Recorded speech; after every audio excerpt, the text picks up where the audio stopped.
guys! So coffee ba na nakaka-sexy at nakaka-healthy ang hanap mo? Well, perfect na perfect itong high-protein iced coffee ng Herbalife Nutrition para sa'yo. Kasi ito po ay 80 calories lang, kaya kung nasa low-calorie diet ka, perfect na perfect po ito sa'yo.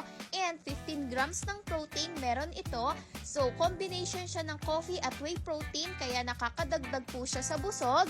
And no added sugar po tayo. So hindi po nakakadagdag or nakakataas po ng blood sugar. Yun ang pinakagusto natin, di ba? And ang pinakamaganda pa rin po dito, yan, so it comes with the two flavors na. We have the newest flavor, ito yung mocha, and yung first na flavor natin dito sa Pilipinas, yung cafe latte. Ayan, ang pinakamaganda dito ay FDA approved po tayo. Yan, so meron po tayong FR na registration number dito. Yan, so nakasulat po siya sa likod. Ibig sabihin, food registered po tayo. Yan!